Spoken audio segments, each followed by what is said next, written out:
김현정의 뉴스 쇼.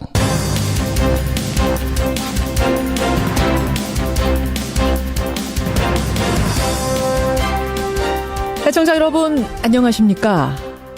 어제 오후 경북 포항에서 발생한 규모 5.4의 지진. 이 지진이 대한민국을 뒤흔들었습니다. 지금까지 집계된 부상자가 57명이고요. 이재민은 1,536명. 재산 피해는 아직 집계되지 않았습니다. 밤사이에도 33차례의 여진이 이어졌는데 문제는 아직도 이 지진이 끝난 게 아닐 거라는 전망이 나온다는 점입니다.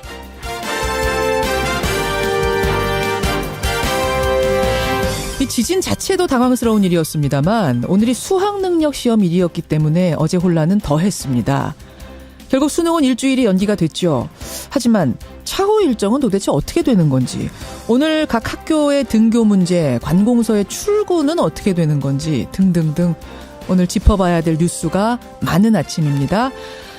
오늘 김현정의 뉴스쇼는 지진 특보로 진행을 할 텐데요. 여러분의 궁금증들, 또 포항이나 그 근처 사시는 분들의 제보도 받으면서 진행하도록 하죠. 김현정의 뉴스쇼 출발합니다. 포항에서 발생한 지진 규모는 5.4, 역대급 강진입니다. 어떻게 해야 되냐? 포항 지역의 지진으로 수능이 일주일 연기되면서 대입 전형도 줄줄이 뒤로 밀릴 것으로 보입니다. 어제 발생한 지진으로 수능이 일주일 연기가 됐습니다. 사상 초유의 상황입니다. 수험생은 말할 것도 없고요. 수능 시험 때문에 수업이 조정됐었던 전국의 초중고등학교, 또 관공서들 좀 상당히 혼란한 상황인데요. 일단 오늘 어떻게 해야 하는 건지부터 좀 정리하고 가야겠습니다. 연기 소식을 들은 수험생들의 분위기, 또 수험생들은 어떤 궁금증을 가지고 있는지 여기부터 풀어보죠. 수험생 한 명이 연결되어 있습니다. 포항에 거주 중인 고3 수험생 최지훈 군 연결을 해보죠. 최지훈 학생 나와 있습니까? 예, 안녕하세요. 안녕하세요. 네. 오늘 뭐 학교를 가는 겁니까? 어떤 연락 받으셨어요? 월요일부터 등교라고 알고 있습니다. 사실 우리 지훈 군은 포항에 살고 있잖아요. 네. 낮에는 지진으로 놀랐을 것 같고, 네. 밤에는 수능이 연기된다고 해서 또 당황스러웠을 것 같고, 심경이 좀 복잡하시겠어요. 계속 대학 발표나 일주일 동안 또 수능 공부해야 한다고 생각하니 좀 힘든 것 같습니다. 계속 이 긴장 상태를 유지해야 되니까. 네. 어제 오후에 지진 났을 때는 어디 있었어요? 예비 소집한다고 강당에 있었습니다. 예비 소집 중이었어요? 예. 그럼 거기에 모여있던 학생들이 다 지진을 느낀 겁니까? 예, 다 느끼고 건물 외벽이 조금 무너져서 차가 좀 파손되고. 다행히 인명피해는 없고. 예. 그러다가 수능이 연기된다는 통보는 학교에서 연락받은 건 언제입니까? 학교에서는 휴대폰이 마땅치 않아서 아직은 연락을 받지 못했습니다. 우리 지훈 군은 고3이라서 휴대폰을 안 쓰는 학생이군요. 예. 근데 휴대폰으로 SNS 메시지 같은 걸로 통보가 갔을 텐데 휴대폰이 없으니까 지금 공식적으로는 연락을 못 받은 상태인 거예요? 제 친구들이 그래서 다 말해줘서 알았습니다. 말해줘서 전화로 얘기해주고 뭐 또 뉴스 보고 이러면서 안 거예요? 예. 걱정하는 친구들은 어떤 부분을 걱정합니까? 책 같은 거 다 버렸는데. 벌써 버렸어요? 예, 저희 다 청소하고 그랬는데. 이제 다시 한다니까 책 버린 거 다시 주워야 한다면서 서점에서도 책 다 팔리고 갑자기 이래서. 아이고. 그러니까 자신이 볼 책들만 남기고 다 버려서. 예. 모의고사 풀 것들이나 이런 것들은 없는 걸로 알고 있어요. 딱 봐야 될 거 몇 권만 남겨놓고는 그냥 정리를 해버리는. 쓰레기차 같은 거 와가지고 거기에 다 버립니다. 그래요. 그럼 찾을 방법이 없네. 이미 그렇게 된 경우는? 예, 그렇게 된 경우는 찾을 방법이 없습니다. 그럼 이건 좀 상상 못한 상황인데 이런 걱정하는 친구도 있고 또 어떤 거 걱정하세요? 그러니까 저희가 수능만 일주일 연기된 건지 아니면 수시 일정이나 다른 일정들이 다 연기된 건지 이게 좀 걱정이 됩니다. 원래는 당장 이번 토요일부터 논술시험 보는 대학도 있었거든요. 예. 그런 일정들이 다 개개 대학별로 어떻게 되는 건지 이런 게 지금 궁금할 수밖에 없겠네요. 알겠습니다. 지훈 군. 네. 지훈 군은 문제집 다 버렸어요? 저는 안 버렸어요. 아유, 다행입니다. 네, 일주일 마지막 힘을 내서 좀 혼란스러운 상황이지만 차분하게 수능 잘 보세요. 네, 감사합니다. 예, 고맙습니다. 네. 포항에 거주하는 고3 수험생 가명입니다. 최지훈 군을 먼저 만나봤고요. 지금 뭐 이렇게 수험생은 물론이고 초중고등학교가 다 비상입니다. 오늘 등교를 하는 거냐 아니냐, 한다면은 몇 시에 해야 되는 거냐. 이 휴업을 하기로 했던 학교들도 있거든요. 수능 시험장으로 쓰여서. 이런 학교들은 어떻게 되는 거냐. 교육부에서는 밤샘 회의가 진행됐답니다. 교육부 연결해보죠. 여러분의 궁금증도 좀 보내주십시오. 교육부의 최은옥 대학정책관 연결이 되어 있습니다. 정책관님 나와 계십니까? 네, 안녕하세요. 어제 발표 당시만 해도 좀 우왕좌왕하는 분위기를 느꼈는데 이제는 정리가 다 된 겁니까? 네네. 예, 제일 급한 거부터 좀 확인하고 갈게요. 네. 오늘 전국의 초중고등학교 등교 시간 어떻게 되는 건가요? 학교 등교 시간은 수능 시험을 보는 상황하고 동일하게 예. 변동 없이 재량 휴업을 하는 학교는 그대로 하고 하지 않는 학교는 원래대로 등교를 하고 변동이 없습니다. 그러니까 학교마다 조금씩 달랐거든요. 어떤 학교는 10시, 어떤 학교는 아예 휴업, 뭐 다 다른데 네네. 그 상황 그대로 유지군요. 네네, 맞습니다. 그럼 원래 시험장으로 가야 하는 고3 학생들, 수험생들은 어떻게 되는 건가요? 수험생들은 등교하지 않고 원래대로 원래 학교는 가지 않는 거니까요. 예. 등교하지 않고 예. 집에서 학업을 하는 것으로 집에 있는 것으로 그렇게 돼 있습니다. 앞에서 연결한 그 고3 학생 같은 경우에는 휴대폰을 쓰지 않는데요. 그래서 SNS 통보는 못 받았답니다. 근데 뭐 부모님들이 뉴스 보고 챙기신 집도 있겠지만 부모님이 안 계신 집이라든지 누가 챙겨주지 못하는 집에서는 지금 혹시 모르고 있는 수험생이 있을 수도 있거든요. 네네. 그렇죠. 그 경우 뭐 적은 경우겠습니다만 그 경우에 대비한 것도 있을까요? 저희가 개별 수험생 문자로도 통보를 했지만 각 학교에 연락해서 비상연락망으로 다 최대한 연락을 드리도록 그렇게 했습니다. SNS에서 빠져있는, 그러니까 뭐 카톡이나 이런 거에서 빠져있는 학생들은 선생님이 어떻게든 연락을 주시는 걸로. 네. 그렇죠. 네, 맞습니다. 포항은 어떻습니까? 포항의 경우는 또 상황이 좀 다를 것 같은데. 포항 지역은 그 포항 자체적으로 학교를 오늘하고 내일 이틀간 전체적으로 휴교를 하는 것으로 포항은 결정한 것으로 알고 있습니다. 초중고가 다 휴교를 하는 것으로. 네네. 관공서하고 공기업 출근 시간도 조정이 됐었거든요. 수능에 맞춰서. 그 출근 시간은 어떻게 됩니까? 전체적으로 출근 시간 조정된 것에 대한 변동은 없는데요. 예. 공무원들의 경우에는 인사혁신처에서 원래의 출근 시간인 9시로 하는 것으로 변경해서 다 통지를 했습니다. 공무원은 원래대로 9시 출근을 하고 그 수능 듣기 평가 같은 거 할 때 원래 비행기도 못 두고 막 이러잖아요. 이런 제한들은 오늘 어떻게 됩니까? 원래 세워졌던 그런 여러 가지 비행기 일정의 변경 계획이라든지 그런 것은 그냥 그대로 저희가 별다른 또 다시 변동을 하시라라는 요청은 저희가 안 드렸고 정해진 일정대로 오늘 정해진 일정대로 하는 것으로 그렇게 알고 있습니다. 그럼 뭐 지하철 증편이라든지 이런 건 어떻게 되는 건가요? 그거는 그 지하철 공사에서 탄력적으로 운영을 할 것인데 평소대로 할 것으로 저희가 예상하고 있습니다. 예, 그 부분은 국토교통부나 이런 쪽에서 아마 정하겠군요. 네네. 자, 근데 어쨌든 저녁까지도 그냥 수능을 치른다 하는 입장이었는데 어떻게 연기 쪽으로 방향을 급선회하게 됐습니까? 저희가 지진 나고 바로 확인했을 때는 일단 포항 지역에도 큰 학교 피해는 없는 것으로 파악이 됐었는데 그 이후에 여진 나고 하면서 포항 현장에 그 경북교육청에서 포항 현장을 가서 점검을 하고 또 행정안전부에서도 점검을 했을 때 이 상황이 시험을 치를 수 없는 상황이라는 것을 저희가 알게 되었고요. 그런 상황에서 전국적으로 사실 이게 형평성이 굉장히 중요한 시험이라서 그렇죠. 학생들의 피해가 없는 방향으로 검토를 해서 그렇게 결론을 내드렸습니다. 형평성 차원에서 또 한 가지는 시험을 치르고 있는 상황에서 여진이라도 나면 이게 또 문제가 되니까 그런 걸 다 고려한 맞습니다. 거. 그럼 수능 시험지는 지금 어디가 있는 상태입니까? 수능 시험지는 전체 85개 시험 지구가 있는데요. 아직 배부가 되지 않고 지구별로 보관이 되고 있습니다. 그러니까 중앙에서는 떠난 상태잖아요. 네네, 그렇습니다. 그렇죠. 그러니까 85개의 장소에 나눠져 있는 거죠. 네네. 일주일간 보안 괜찮겠습니까?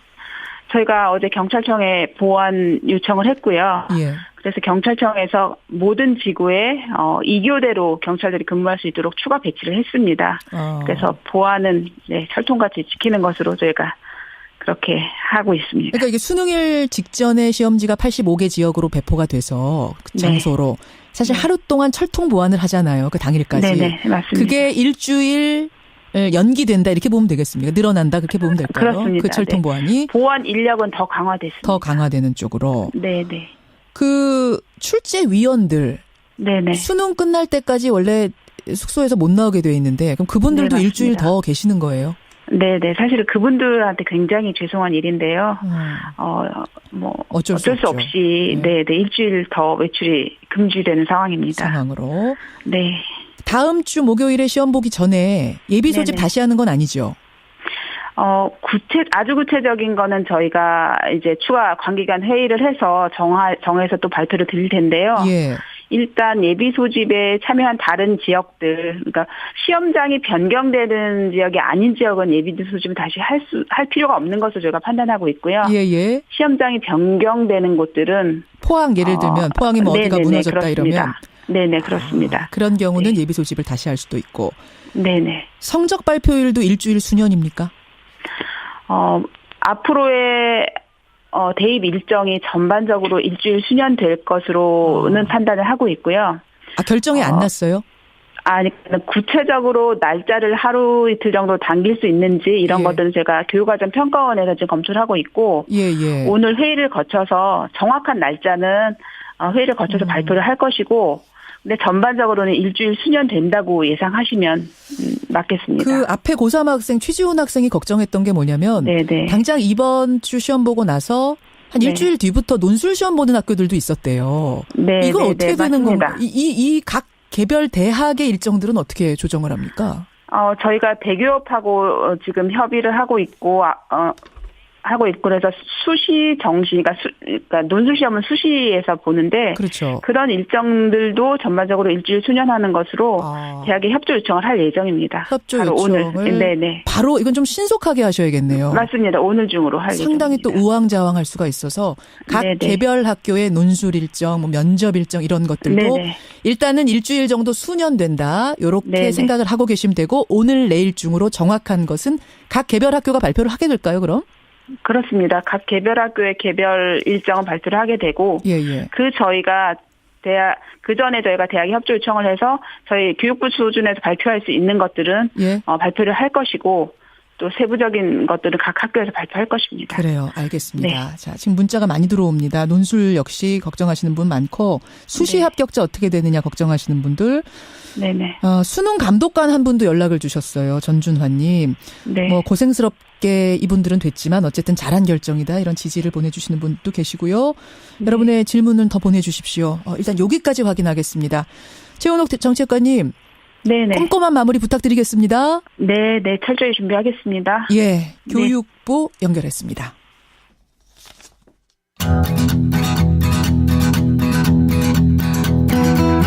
김현정의 뉴스쇼는 청취자 여러분의 참여로 이루어집니다. 트위터, 페이스북, 레인보우 게시판, 그리고 단문 50원, 장문 100원의 유료 문자 샵 1212, 우물정 1212 통해 참여하실 수 있습니다.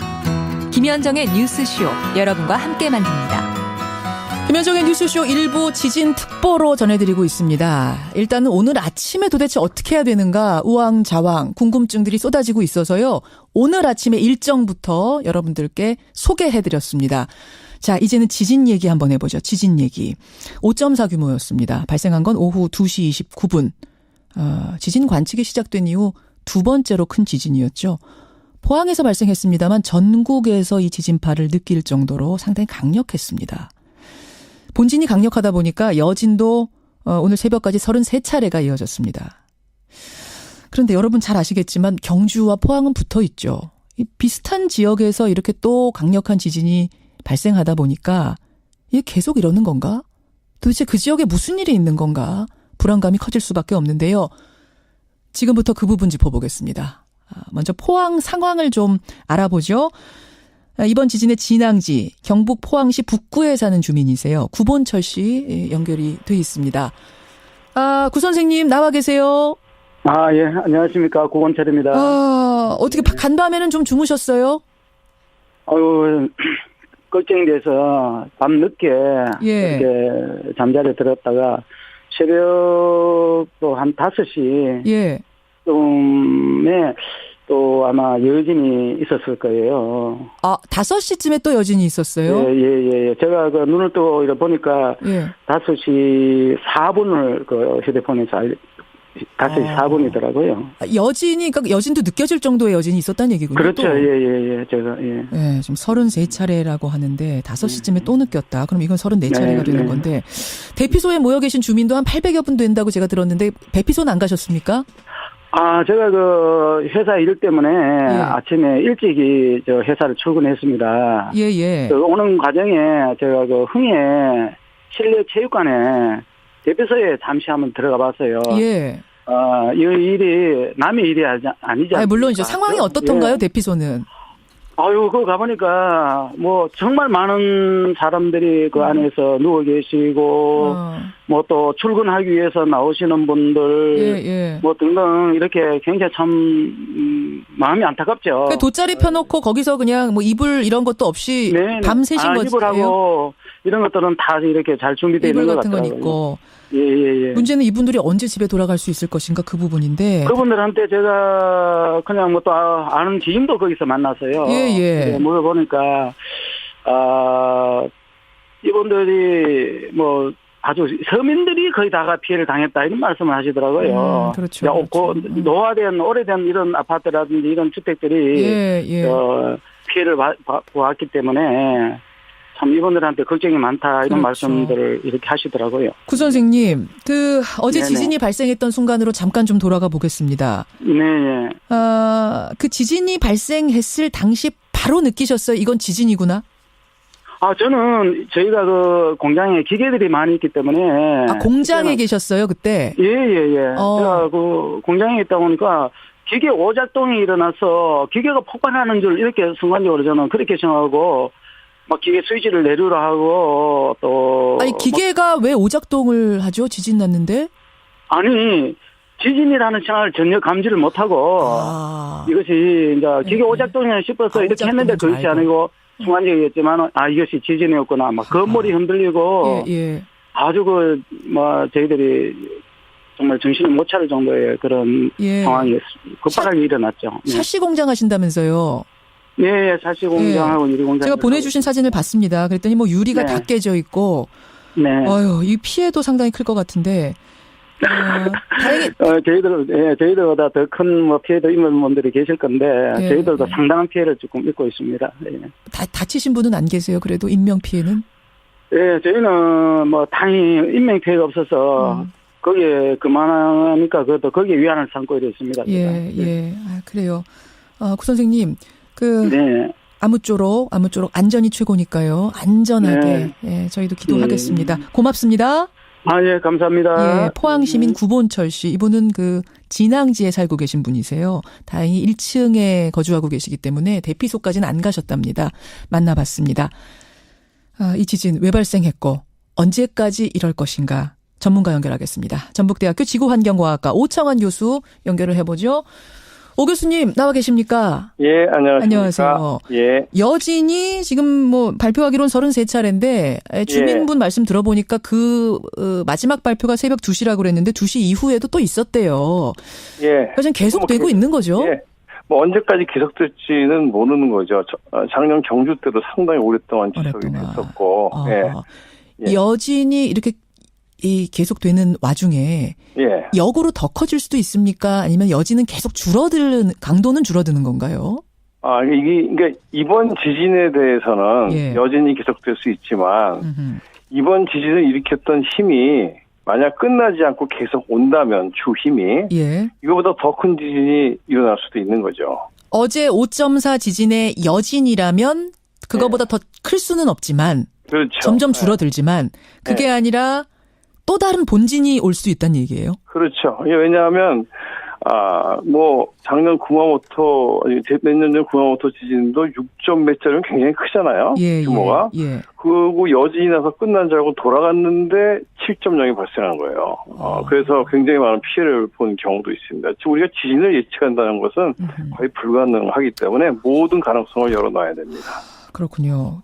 그러니까 지금 이게 경주에서 지난번 일어났던 지진으로 놀란 상태인데 바로 옆에서 또 이런 일이 발생하니까 이게 뭔가 큰 게 움직이고 있는 건가. 그 밑에 그 양산 단층대라는 게 계속 움직이고 있는 건가. 여러 가지 상상들을 하게 됩니다. 그렇죠. 어떻게 분석하고 계세요? 그러니까 우리나라에는 지진이 일어날 수 있는 단층들이 많이 존재합니다. 그리고 우리나라에는 지진을 일으킬 수 있는 힘이 계속 작용을 해왔어요. 그런데 이제 일본처럼 그 힘이 아주 크게 일어나는 지역보다는 안쪽에 있기 때문에 지진의 규모라든지 빈도가 적을 뿐이죠. 예를 들면은 그 울산 지역에 1643년 조선시대 때 지금보다 수백 배 더 에너지가 큰 7.0 이상의 지진이 일어났었어요. 다만 그때는 우리 관측이 시작되기 전이기 때문에 지금 기록이 없는 것뿐. 그럼 이 기록은 어디에 있어요? 이렇게 큰 역사 기록으로 돼 있고요. 문헌에. 그래서 이제 문제는 뭐냐면 우리나라는 그런 큰 지진이 안 일어나는 것이 아니라 자주 일어나지 않기 때문에 우리가 거의 다 잊어버릴만 하면 일어난다는 겁니다. 그러니까 우리 조상들도 못 본 정도로 오래전에 일어났지만 그것이, 그러니까 힘이 축적되는 기간이 길다는 거죠. 그런데 작년에 계기 지진을 측정한 이후 가장 컸던 5.8, 올해 두 번째로 큰 5.4, 이런 것들이 일어났다는 것은 그 힘이 상당히 축적이 이미 되었을 가능성이 높다. 이런 가능성을 생각할 수 있고요. 또 하나는 이제 후쿠시마에서도 큰 지진이 일어났지만 그것뿐만이 아니라 태평양 주변에 브레골이라는 곳이 있는데 후쿠시마뿐 아니라 알래스카, 칠레에서도 굉장히 큰 지진이 지금 일어나고 있어요. 멕시코 이런 쪽 다 해서. 그렇죠. 그러니까 지금 전 지구적으로 이러한 지진을 일으킬 수 있는 힘이 증가하고 있다. 그렇다면 이런 힘이 자꾸 증가한다는 것은 한반도에서 지진이 일어날 가능성이 높아지고 있다는 것. 또 그다음에 큰 지진이 오랫동안 안 일어났기 때문에 그 힘이 상당히 이미 축적이 돼 있을 수 있다는 가능성. 이런 것들을 생각할 때는 우리나라에서도 큰 지진을 걱정을 지금 해야 될 시기가 아닌가 그런 생각을 합니다. 그러니까 올 들어서 멕시코를 비롯해서 환태평양 조산대에서 잇따라 큰 지진이 일어났죠. 지금 말씀하신 브레골이라는 게 그건데 우리가 그 브레골이하고 연결되어 있을 가능성도 있는 겁니까? 이번 지진이? 그러니까 브레골이는 바로 일본 앞에 있지만 그 힘이 한반도까지도 미치죠. 우리가 그러니까 브레골이 안에 들어있는 건 아니지만 브레골이는 아니지만 브레골이가 움직이기 시작하면 그 힘이 우리나라까지도 영향을 오는 미치니까. 거죠. 그렇죠. 이제 이렇게 해석하는 분도 계시더라고요. 2011년에 동일본 대지진 이게 이제 규모 9.0 정말 어마어마하게 큰 지진이었는데 그렇죠. 지금 비록 6년 지나긴 했지만 그 여파가 이번 지진까지도 영향을 준 거다. 이 해석은 어떻게 보세요? 가능성은 있지만 저는 좀 더 크게 이게 후쿠시마 지진, 동일본 지진도 사실 큰 환태평양의 움직임 중에 하나였거든요. 그러니까 이게 전체적인 그 움직임이 크게 움직이고 있기 때문에 그 여파 정도가 아니라 이 전 지구적으로 특히 환태평양 쪽에서는 지진 일으키는 힘이 크게 증가하고 있는 것이 아닌가. 여파 정도가 아니라 이런 것들이 계속 증가하고 있을 가능성이 있다. 이런 생각을 한번 해봅니다. 그러니까 어떤 분들은 2년 차이 나고 6년 차이 나고 이건 대단히 차이 아니냐라고 하겠지만 지구의 나이를 여러분 생각해 보십시오. 그 나이에 생각하면 이건 굉장히 짧은 순간이고 지금 그 순간 안에서 말하자면 우리가 들어있는 겁니다. 그렇죠. 그러니까 그래서 우리가 이제 활성 단층이라고 그러니까 움직일 단층은 앞으로 움직일 가능성이 있는 것과 움직일 가능성이 없는 것으로 나뉘어요.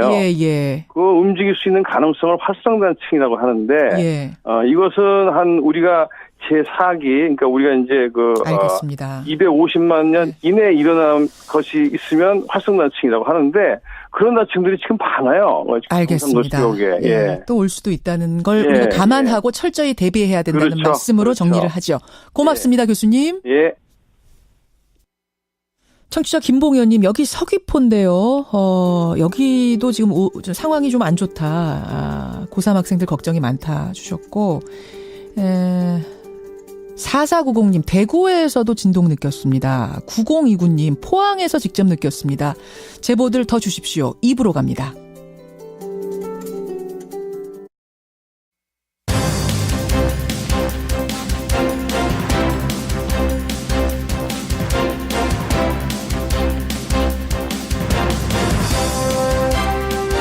김현정의 뉴스쇼 2부 출발합니다. 청취자 신경호님, 오늘 행가는 쉬는 건가요?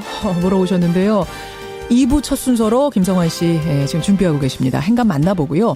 2부에서는 지진 외에도 꼭 챙겨야 될 뉴스들 챙겨보고 가겠습니다. 먼저 지난 13일에 JSA를 통해서 귀순한 북한 병사. 귀순 당시에 북한군이 40발이나 되는 총격을 가했는데 왜 우리 군은 한 발도 대응 사격을 하지 않았느냐. 이런 문제가 제기가 됐죠. 도대체 왜 그랬을까요? 또 어떻게 해야 하는 걸까요? 김종대 의원과 함께 이 부분 풀어보겠습니다. 오늘 오후에는 목포 신항을 여러분 꼭 주목해 주십시오. 아직도 5명의 세월호 미수습자들이 남아있는 상태인데 그 5명의 가족분들이 오늘 기자회견을 엽니다. 목포 신항을 그만 떠나겠습니다. 이런 결심의 내용을 밝히신다고 하는데요. 오히려 해수부는 더 찾자고 하는데 왜 가족들은 이런 결정을 해야 했을까? 이분들의 이야기 참 절절합니다. 직접 들어보시죠. 그리고 베트남 이야기가 준비가 되어 있습니다. 지난 11일에 문재인 대통령이 동남아 순방을 하던 중 베트남에서 한국은 베트남의 마음의 빚을 가지고 있다. 이런 메시지를 던졌습니다. 도대체 이게 뜬금없이 무슨 말이지? 하는 분들 계셨을 텐데요. 오늘 김광일 기자의 이야기를 들으시면 도대체 이게 무슨 말인지 이해하실 겁니다. 김 기자가 베트남에서 만나고 온 사람들의 이야기 꼭 주목해 주십시오. 50원의 단문 100원의 장문 유료 문자 샵 1212 카톡 레인보우까지 열어놓고 출발합니다. 김성환의 행간 시사평론가 김성환 씨 나오셨습니다. 어서 오십시오. 네, 안녕하세요. 김성환 씨도 느끼셨어요? 어제 오후에? 어저께 그 지진이 발생했던 바로 그 시각에 제가 어디 지하에 들어가서 네. 방송 녹화를 하고 있었거든요. 저도 지하에 있었는데. 네, 녹화를 하고 있는 도중에 갑자기 모든 스텝에 휴대전화가 그 우리 이제 재난 문자 왔을 때 울리는 소리 있잖아요. 그게 울려가지고 깜짝 다 놀랐습니다. 문자는 뭐 받으셨는데 지진 진동은 못 느끼시고. 거기 안에서는 정신 없어가지고 그걸 느끼지는 못했어요. 사실은 저도 어제 제가 좀 둔한 건지 못 느꼈습니다만은 같은 건물에 있는 사람들 중에서도 나는 느꼈다. 뭐 이런 분들 꽤 많고. 서울까지도 분명히 여파가 있었습니다. 지금 비무장지대에 있는 데서도 진동을 느꼈다는 얘기까지 나오고 있습니다. 저희 제작진들은 저는 이제 지하에 있고 위에 제작진들이 있었는데 의자가 흔들했다. 목동에서도. 지금 뭐 전국에서 문자들을 보내주고 계세요. 여수에서도 느꼈습니다. 이성수님. 오늘 행간, 지진의 행간을 좀 읽어봐야겠습니다. 네. 뭐 5.4 규모의 포항 지진, 이 역대 두 번째 규모의 강진으로 기록이 됐는데요. 대낮에 발생한 이 지진으로 전국이 지진 공포에 휩싸였습니다. 그래서 규모 5.4 포항 지진, 패닉에 빠진 대한민국. 이 뉴스의 행간을 좀 살펴볼까 합니다. 패닉에 빠졌습니다. 일단은 포항 지역 주민들, 아까 연결했습니다만 뜬 눈으로 밤을 보내셨다고 해요. 왜 아니겠습니까? 이 본진이 발생한 시각이 어제 오후 2시 29분이었거든요. 근데 밤 사이에 제가 방송 들어오기 직전까지도 봤었는데 38차례까지 확인을 했는데 38까지 그 이후에도 들었군요. 여전히 더 발생했다는 얘기가 나오고 있습니다. 계속 지금 나고 있대요. 네, 그래서 계속 느끼고 있어요. 지금 한 40차례가 넘은 것으로 지금 보고 있는데요. 가장 큰 여진은 규모 한 4.4 정도가 되고요. 이 본진이 발생한 지 2시간 정도 뒤에 발생을 했습니다. 그리고 규모 3.0대 지진도 2차례 발생을 했고요. 나머지는 3.0 이하로 지금 기록되고 있습니다. 오늘 자정이 넘어서도 규모 2점대이긴 하지만 3차례, 아니 그보다 더 많이 지금 지진이 발생하고 있으니까 계속 땅이 흔들리고 있다 이렇게 봐야 될 것 같습니다. 맞아요. 이러니까 주민들이 잠을 잘 수가 있겠습니까? 그렇죠. 그러니까 지진 트라우마가 있는 상태에서 땅이 또 흔들리니까 결국은 불면의 밤을 보낼 수밖에 없는데요. 이 진앙지에서 가장 가까운 곳이 포항시 흥해읍이잖아요. 아까 연결한 거기입니다. 북구 흥해읍. 이 주민 1000여 명이 흥해체육관 등 5개 시설에 지금 대피를 한 상황인데요. 지진 트라우마 때문에 작은 소리만 나도 깜짝깜짝 놀란다고 합니다. 그래서 제발 주변에다가 조용히 좀 해달라 이렇게 부탁을 할 정도로 그렇게 지금 좀 예민해 있는 상태입니다. 일단 중앙재난안전대책본부가 오늘 새벽 그러니까 6시 3분에 마지막 발표를 했죠. 네네. 그거까지 좀 설명을 해 주세요. 네, 지금까지 피해 집계된 상황만 간단하게 말씀드리면요. 예. 인명피해는 중상 1명, 경상 14명. 현재 이재민은 1,300여 명이 발생한 것으로 집계됐습니다. 예. 이 포항 현지 집계는 조금 다른데요. 현지에서 집계하기로는 50여 명이 다친 것으로 지금 확인되고 있습니다. 또 재산 피해는 포항 지역 학교 건물에 금이 가고 포항 역사 천장이 파손되는 등 시설 80곳에서 지진 피해가 발생한 것으로 파악되고 있고요.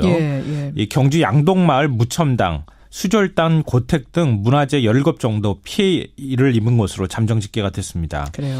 아직 최종 집계가 아니기 때문에 재산 피해는 아마 더 신고가 들어오면서 또 늘어날 것으로 보입니다. 그럴 수밖에 없죠. 또 이번 지진으로 전국적으로 8,200여 건이 넘는 피해 신고가 접수가 됐는데요. 예. 이것도 이제 피해 상황을 직접 확인을 해봐야 되겠지만 서울에서도 한 1,000여 건 정도가 들어왔다고 합니다. 피해 신고가요? 아니면 네네. 피해 신고 접수가 일단. 예. 그러니까 지금 문자가 막 쏟아지는데 오선화님은 대전에서, 3651님은 수원에서, 경기도 광주에서 느끼셨다는 노기훈님이 있는가 하면은 광주 광역시에서 느꼈다는 문자도 꽤 많이 들어오고요. 전주에서 느꼈다. 거의 한반도 전체가 흔들렸다고 봐야 되겠죠. 대전에서 온다. 인천도 물론이고요. 정말 온 나라가 다 지진의 여파 안에 있었던 겁니다. 행간 들어가 보죠. 첫 번째 행간은 지진파보다 재난 문자가 더 빨랐다입니다. 아까 재난 문자 얘기하셨잖아요. 네. 생방송 중에 받은. 네네. 그러니까 서울 지역은 지진보다 재난 문자를 더 빨리 받았다고 하는 얘기들을 많이 주변에서 했었거든요. 맞아요. 이게 정말 사실인가요? 라고 하는 질문을 하신 분도 있었습니다. 진짜 그렇습니까? 정말 그렇습니다. 지진파가 도달하기 전에 문자가 도착을 했는데요. 그러니까 지진이 발생한 시각이 정확하게는 어제 오후 2시 29분 31초였습니다. 예. 그러니까 3초 뒤에 포항 관측소에서 지진이 관측이 됐고요. 34초에. 네. 기상청이 지진 발생 19초 만에 조기 경보를 발표했습니다. 이게 지진이 발생했습니다라고 이제 알리는 거, 확인한 과정이고 알리는 거죠. 그러니까 주로 이제 이렇게 될 경우에는 언론에 먼저 알리게 되는 거죠. 단 4초 만인 오후 2시 29분 57초에 그러니까 지진 발생 26초 뒤에 긴급 재난 문자가 전국으로 발송이 됐습니다. 이 포항에서 만약에 지진이 나면요. 지진파가 전달되는 게 계속 이렇게 시간차별로 전달이 되지 않겠습니까? 그렇죠. 가장 먼 곳까지. 그렇죠. 그런데 문자는 바로 통신을 통해 가지고 전국으로 배포가 됐기 때문에 서울 같은 경우나 조금 거리가 있는 곳에서는 지진파보다 문자가 더 빨리 도착하는 거죠. 결국 이 얘기를 통해서 하고 싶으신 말씀은 지난 우리 경주 때 기억하잖아요. 네. 그때 재난 문자가 지진 일어난 지 한 8, 9분 돼서 전송이 되니까 다들 그 시간 동안은 이게 무슨 일이야? 전쟁이야? 이런 상황 아니었습니까? 그리고 국민안전처는 뭐하러 필요한 거야? 이런 질문도 있었고요. 엄청난 비난이 쏟아졌는데. 당시에 또 더 중요한 것은 휴대전화하고 카톡도 불통이 됐어요. 맞아요. 그래서 엄청나게 민심이 들끓었는데 올해는 완전히 달라진 거죠. 1년 만에. 그 부분 참 이거는 바람직한 행간이었습니다. 네, 그렇습니다. 첫 번째. 왜 1년 만에 이렇게 변했을까? 이것도 말씀드려야 될 것 같은데요. 국민안전처가 폐지가 되면서 기상청이 직접 문자를 발송하게 됐습니다. 아하. 문자 발송 시스템을 수동해서 자동으로 전환했기 때문에 지진이 발생했다 그러면 바로 문자가 발송이 되는 겁니다. 그랬던 거군요. 첫 번째 행간. 두 번째는 뭡니까? 두 번째 행간은 사라진 질문이 있다입니다. 어떤 게 사라졌습니까? 박근혜 정부 시절 내내 재난 안전사고가 발생했을 때마다 나왔던 질문. 대체 컨트롤타워가 어디야? 대통령은 그 시각에 뭐 했어? 이게 나라야? 이거였습니다. 그럴 수밖에 없었던 게 조금 전에 말씀드렸잖아요. 8, 9분이 지났는데도 이게 뭔지를 알려주질 않으니까 그럴 수밖에 없었거든요. 그리고 지진 발생한 바로 다음 날 조간신문을 보면은 민심이나 이런 게 같이 드러났는데요. 다음 날 아침 조간신문에 정부 대응이 늦었니 부실했니 이런 기사가 막 도배가 됐는데 오늘 아침 조간을 제가 찾아봤는데 찾아볼 수가 없었습니다. 아하. 그만큼 대응이 빨랐다는 얘기인데요. 행안부는 지진 발생 14분 만에 중앙재난안전대책본부를 가동했고요. 이낙연 총리는 곧바로 김부겸 행안부 장관에게 지진 피해 상황을 신속히 파악하라 긴급 지시를 내렸고요. 문재인 대통령은 해외 순방 중 전용기 내에서 지진 발생 소식을 듣고 즉시 수석비서관 보좌관 회의를 소집하라고 지시했습니다. 귀국 전이었습니다. 네네, 맞아요. 그러니까 청와대 위기관리센터가 가동이 되고 지진 상황을 실시간으로 파악했는데요. 이 부분까지가 불과 몇십 분 만에 다 이루어졌다는 겁니다. 그래요. 마지막 행간은 뭔가요?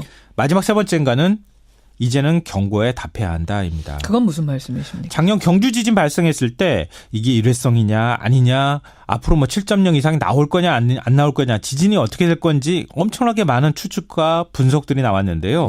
이제는 불과 1년 2개월 만에 그런 질문 자체가 필요 없어지게 됐습니다. 대한민국은 이제 지진 안전지대가 아닙니다. 그렇죠. 훨씬 더 강한 지진이 올 수도 있다는 건데요. 그렇기 때문에 우리나라가 준비가 필요하다는 건데 그렇죠. 내진 설계 비율이 20%에 지금 불과합니다. 이것도 보완해야 하고요. 특히 포항, 울산, 부산 주변의 원전 안전 신경 써야 한다는 사실을 이번에도 또 확인할 수 있었습니다. 1995년 일본 한신 대지진 때 소방관과 경찰이 구조한 사람이요. 구조인은 3만 5천 명 중에서 8천 명이었습니다. 나머지는 이웃이 다 구했습니다. 지진 대피 훈련이나 지진 안전 훈련들을 우리가 왜 습득해야 하는지 보여주는 대목인데요.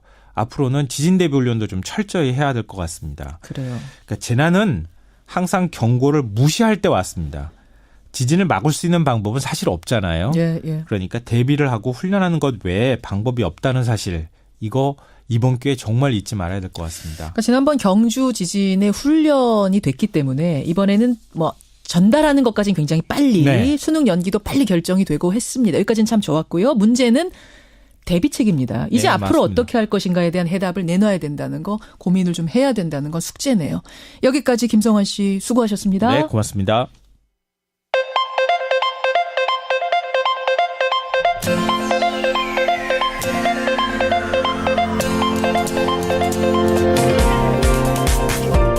여러분은 지금 CBS 라디오 김현정의 뉴스쇼를 함께하고 계십니다.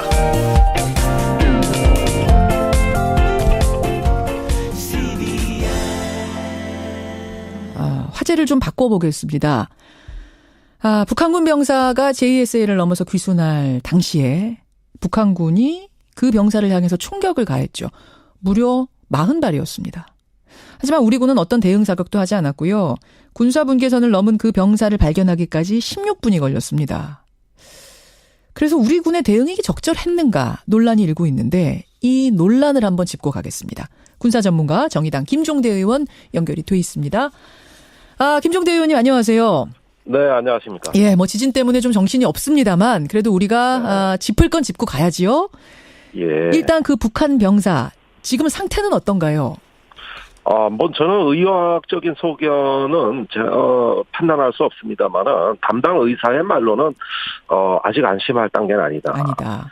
예, 일단 급한 생명의 위기에 불은 껐지만 지금 상태가 아직 호전이 안 되고 있는 것 같아요. 그렇죠. 그래서 지금 상황에서 안심할 단계는 아니다. 여기까지는 확인이 됐습니다. 예, 지금 나오고 있는 속보들을 종합해 보면 이미 그 병사가 쓰러졌는데 쓰러진 위로도 총격이 또 가해져서 지금 상황이 좋지 않다. 이렇게까지 얘기가 지금 나와 있는 상황. 예, 그렇습니다. 여러 발을 맞았고 이 대동맥이 관통이 안 돼 그렇지 사실은 복부의 총상은 중상이거든요. 중상이죠. 예, 그런 만큼 이건 수술의 경과 추이를 지켜봐야 되고 추가 수술이 필요할 수도 있다는 이야기까지 나오고 있어요. 그래요. 자, 그 북한군 병사의 귀순 과정 한번 살펴보겠습니다. 네. 그 북한군 병사가 군용 지프를 타고 돌진을 한 거죠? 그렇습니다. 예. 군사 분계선까지 그렇게 지프를 타고 온다는 건 일단 가능한 일인가요? 이제 가장 궁금한 대목은 북한군 사초소 그러니까 그 판문점에 회의하는 장소가 있죠. 왜 관광객들 많이 가서 있죠. 예. 군사분계선에 걸쳐서 있는 장소 말입니다. 맞아요. 예, 여기에서 가장 가까운 초소가 이제 북한군 사초소인데 대략 거리가 한 50m가 좀 넘는 것 같아요. 그런데 여기에 사초소 쪽에서 지프를 타고 돌진해서 남쪽으로 오다가 그 군사분계선의 그 건물이 있는 부분에 이렇게 배수로 같이 홈이 파져 있습니다. 여기에 바퀴가 빠지면서 멈춘 거거든요. 만약에 그러지 않았다면 남쪽으로 무사히 귀순을 했을 겁니다. 차를 타고. 그렇죠. 예, 그래서 이게 어떻게 해서 가능한 일인가? 그 아마 사초소 북쪽의 후방에서부터 무언가 사건이 벌어졌고 그래서 지프를 타고 남쪽으로 돌진하던 낌새를 눈치챈 그 북한군 병사들이 차단을 하려고 현장으로 가다가 마주쳐서 그 바퀴가 빠진 지프와 마주쳐서 도망가는 귀순병사의 그 등 뒤에서 추격조가 사격을 한 것으로 보여집니다. 결국은 그 병사가 살아야만, 목숨을 살려내야만 도대체 어떤 일이 벌어졌던 건지 정황을 자세히 들을 수 있는 거예요. 지금으로서 뭐 추정할 수밖에 없는 단계. 그건 그렇습니다. 그러면 이제 우리 군의 대응 문제인데, 네.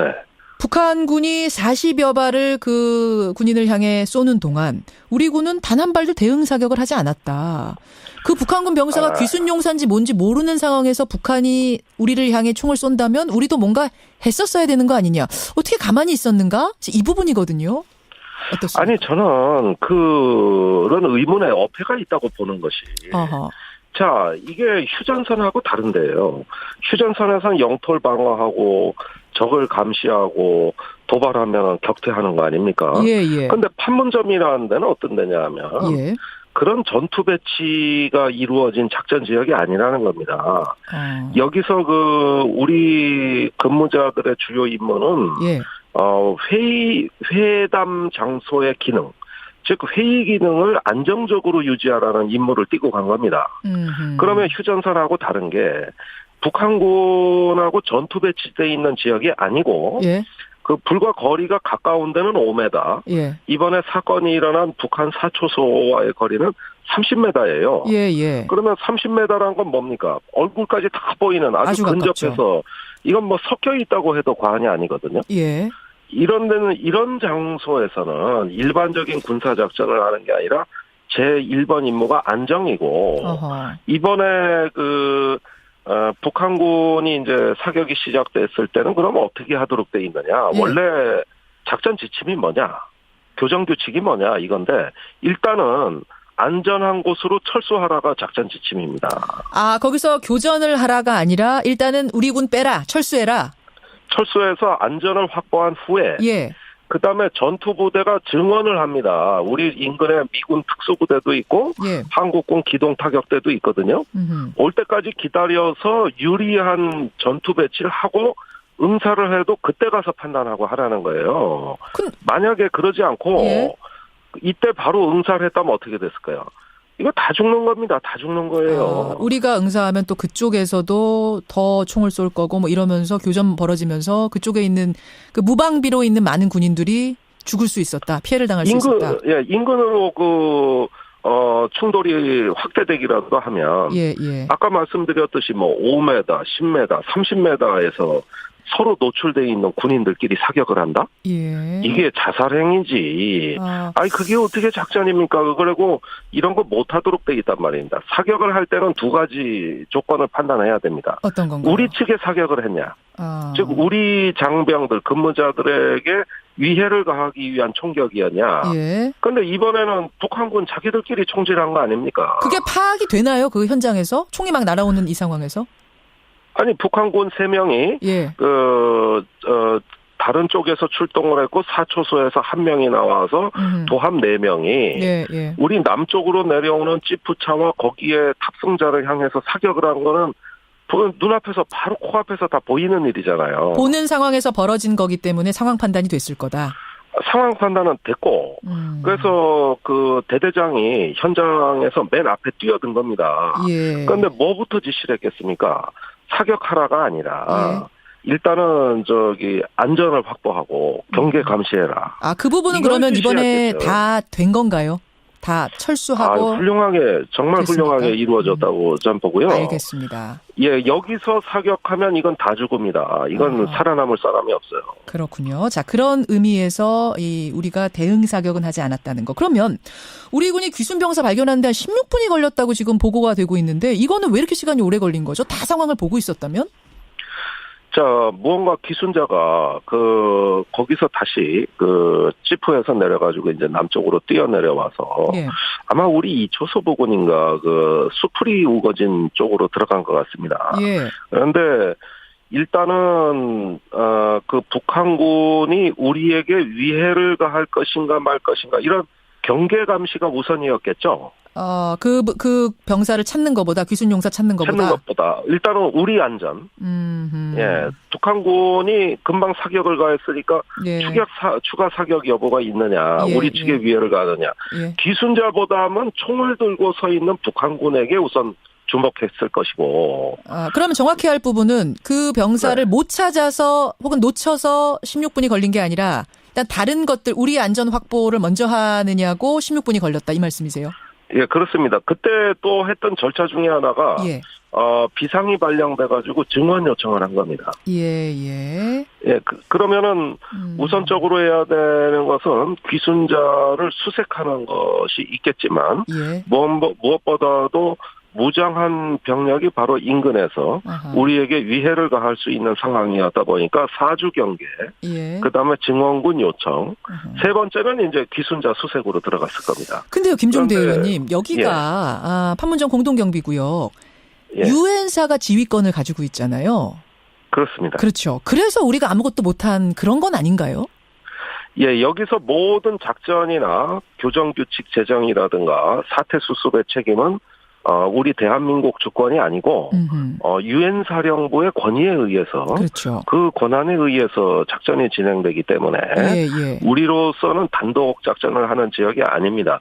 그런데 현장에서 위급한 경우에는 현장 지휘관 책임입니다. 이번 경우에는 근무자들을 지휘 통제하는 대대장이 되겠죠. 그렇군요. 제가 그분이 어떤 분인지 좀 알아봤는데 그 육사 54기를 우수한 성적으로 졸업한 연대장생도 출신이에요. 예, 주변에 제가 예비역들한테 물어보니까 정말 뛰어나고 특히 JS에 이전에 근무한 경험이 있기 때문에 아주 노련하다. 상황 판단이 매우 정확하면서 이런 상황에 본인이 제일 앞에 나섰다. 알겠습니다. 그러니까 핵심은 유엔사가 지휘권을 가지고 있기 때문에 우리가 이런 위급한 상황에 아무것도 못하는 거 아니냐라는 지적은 요거는 좀 적절치 못하단 말씀이세요. 우리가 위급한 상황엔 할 수 있단 말씀이세요. 아니 우리 판단으로.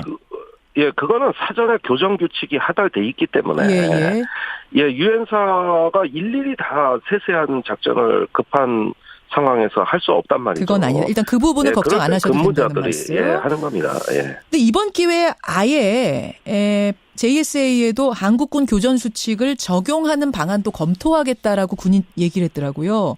어떤 거냐 하면은 적의 총격이 있을 경우에는 즉각 응사한다든지 이런 거 검토하겠다. 그럼 이 얘기는 어떻게 나오게 된 건가요? 그거 저는 잘못된 보도라고 생각이 되는데 우선 그렇게 우리가 교정 규칙을 변경할 권한이 없거든요. 그래요. 우리 합참이 어떻게 변경합니까? 그리고 그렇게 된다면 만약에 휴전선에서 작전과 유사하게 판문점에서도 교정 규칙을 바꾼다. 이러면 판문점은 회담 기능으로서 그날부로 기능 상실이라고 보면 됩니다. 아까 말씀하셨던 이제 판문점은 없어요. 여기 판문점 공동경비구역이라는 것은 우발적 충돌을 상호 방지하는 최소한의 무력을 갖고 무력 사용을 자제하기 때문에 회담 장소로 의미가 있는 것이지. 그렇죠. 이것을 휴전선에서처럼 그렇게 교정 규칙을 하는 군사 전투 지역으로 바꾼다면 그날부로 우리 이제 판문점에서 남북 대화하는 건 포기해야 됩니다. 알겠습니다. 자, 그러니까 여러분 지금 이번에 하여튼 질타가 막 쏟아졌어요. 특히 야당 의원들 중심으로 어떻게 이렇게 대응했는가에 대한 질타가 쏟아졌는데 그러자 군에서 한국군 교전 수칙을 JSA에도 적용하겠다, 검토하겠다라는 보도까지 나온 상태인데 김종대 의원이 보시기에는 이거는 바람직하지 않다는 말씀, 오히려 더 위험해질 수도 있다는 의견이셨습니다. 자, 군대 다녀오신 분들이 워낙 많으시니까요. 청취자분들의 의견을 좀 듣는 것으로 하고 김종대 의원과 인사 나누지요. 고맙습니다. 예, 감사합니다. 정의당 김종대 의원이었습니다.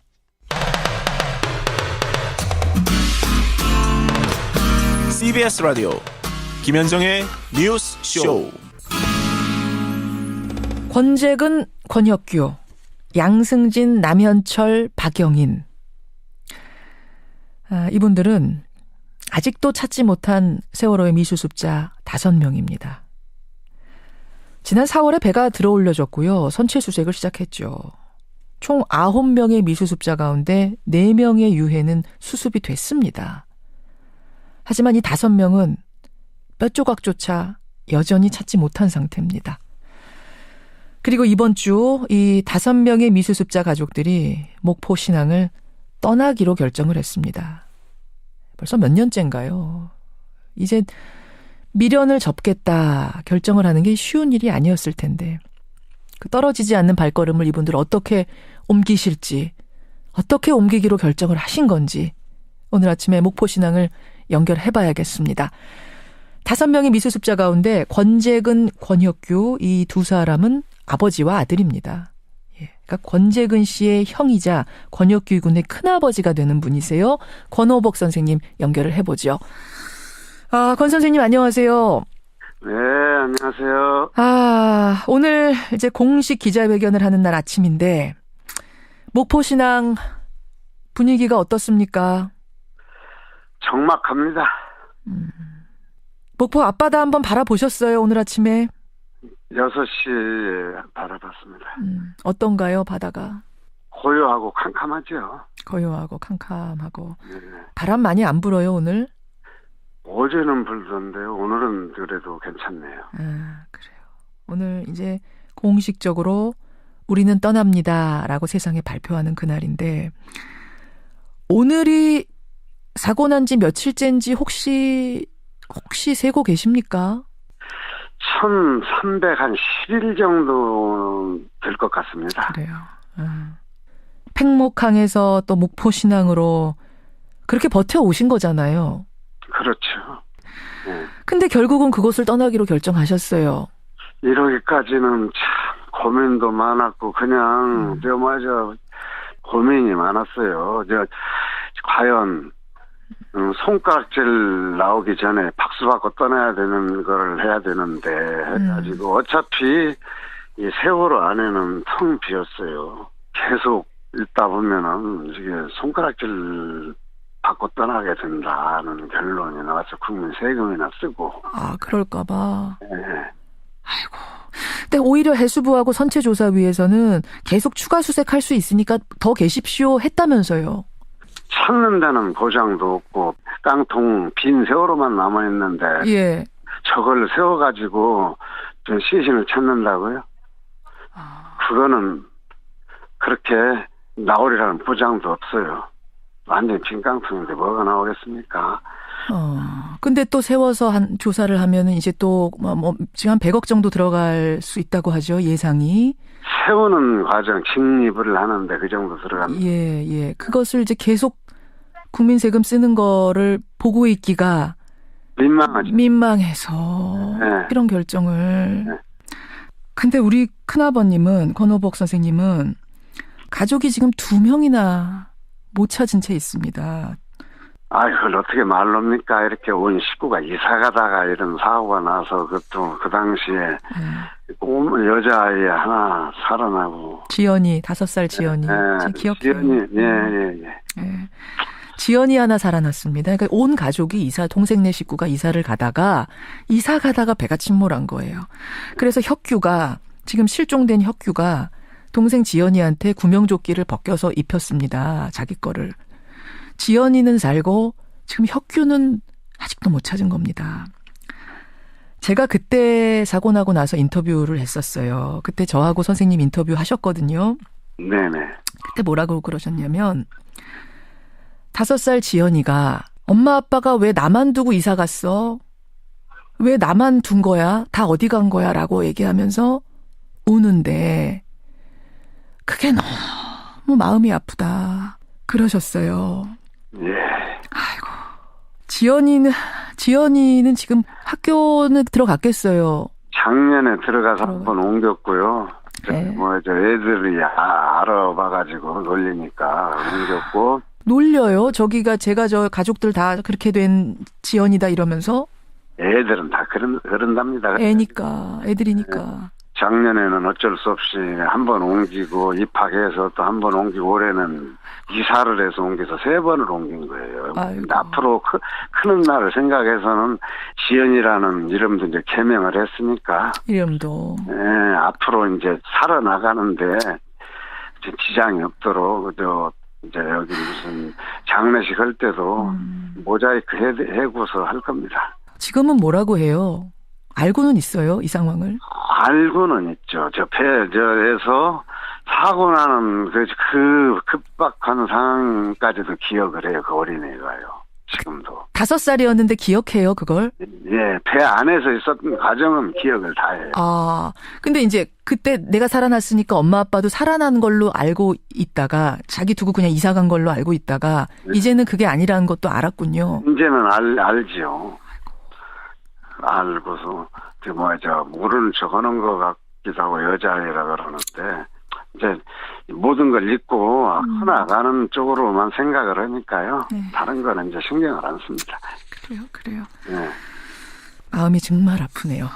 그래서 아버지하고, 그러니까 지연이 아버지하고 지연이 오빠 시신을 꼭 내가 찾아가겠다라고 여태 버티신 거예요. 네, 그렇죠. 여태 버티신 거예요. 여태 컨테이너에서. 발걸음이 근데 참 이게 뭐 어쩔 수 없이 결정하셨지만 안 떨어지실 것 같아요.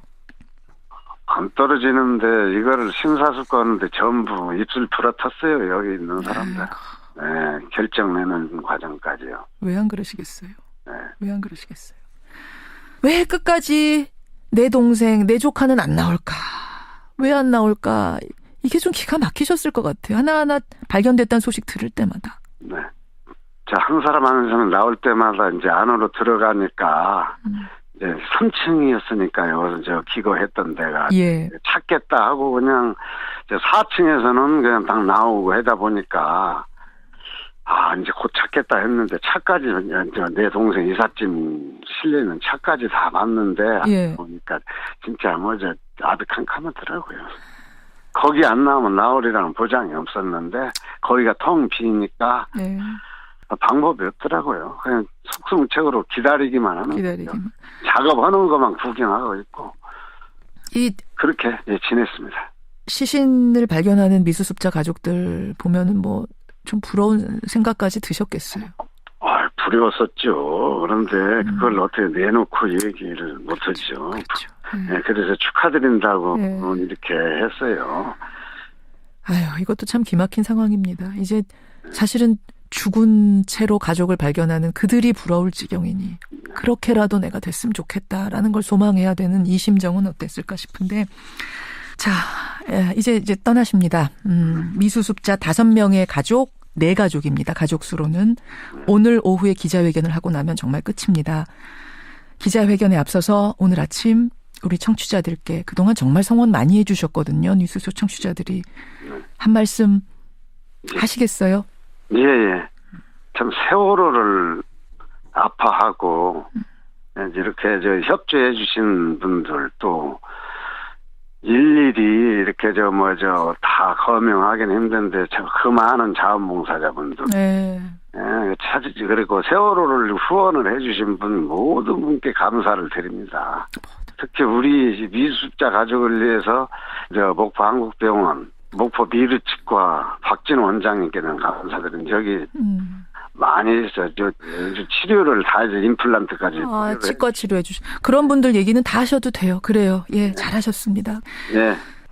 어떤 위로의 말씀을 드릴 수 있을까 참이 고민이 될 지경인데 가족들 모두 힘내시고 특히 지연이 잘 돌봐주시기를 부탁드립니다. 예, 당연히 그래야죠. 오늘 기자회견까지 제가 잘 볼 테고요. 계속 기도하겠습니다. 고맙습니다. 네, 감사합니다. 안녕히 계세요. 예, 오늘 목포 신앙을 떠나는 공식 기자회견을 엽니다. 미수습자 5명의 가족들, 그 가운데 권혁규, 권재근 씨의 가족 권오복 씨였습니다.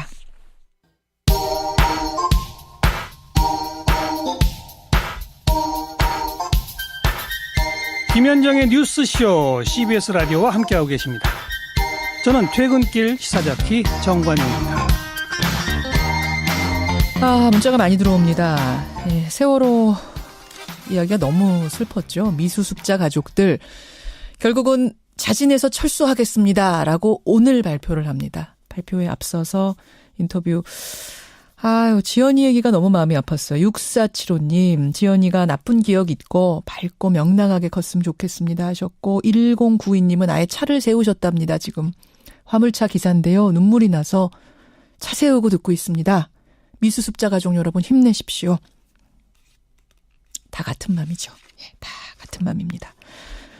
김종대 의원과 인터뷰를 들으시고는 윤미경님, 휴전선에서 맞대응하면 정말 일이 커졌을 겁니다. 전쟁으로 갔으면 어떻겠겠어요. 따라서 이런 대응이 맞았다라는 문자가 오는가 하면 6548님은 글쎄요. JSA 교전수칙이 어떻게 써있는지는 모르겠지만 북한군이 우리 쪽을 향해 쐈다면 우리도 경고사격 정도는 했어야 되는 게 아니냐.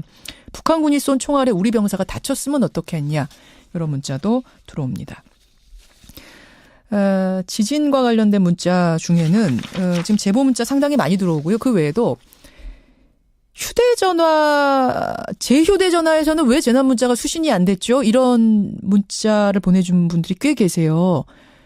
수신을 못 받은 분들은요, 2G, 그러니까 폴더폰이라고 그러죠. 2G 휴대전화를 쓰시는 거거나 이 경우에는 수신이 불가능하답니다. 3G 휴대전화인데 못 받으셨을 경우에는 재난 문자 수신을 차단하는 것으로 설정을 해놓으신 건 아닌가. 요거 확인하시고요. 3G인데도 불구하고 일부 폰은 수신이 불가능한 경우가 있답니다. 기계적으로. 이런 경우에는 안전디딤돌이라는 앱을 설치하시면 이 재난 문자를 다 받으실 수 있답니다. 예, 요거를 확인해 주십시오. 제보 들어오는 것 중에는 이런 문자가 하나 있네요. 울릉도에 사시는 권용호님. 울릉도 학생들이 많이 걱정이 됩니다. 울릉도에는 수능 시험장이 없어서 포항으로 나가는데 이 배를 다 잡아놨던 친구들이 어떻게 하는 건지 좀 걱정이라는 분 계시고, 아까 지금 문자를 제가 이거 하나 좀 찾아주셨으면 좋겠는데요. 오늘 수능을 보고 다음 주에 입대를 하기로 한 분의 문자가 있었어요. 다음 주에 입대를 하기로 했었는데 이게 수능 시험이 이렇게 미뤄지면 난 어떻게 해야 되느냐, 이런 문자가 하나 있었는데 이런 경우도 있군요. 이게 수능 연기는 뭐 불가피한 거였습니다만 후속으로 이런 부작용들 생기지 않도록 이런 후속 대책도 철저히 세워야겠습니다. 고맙습니다.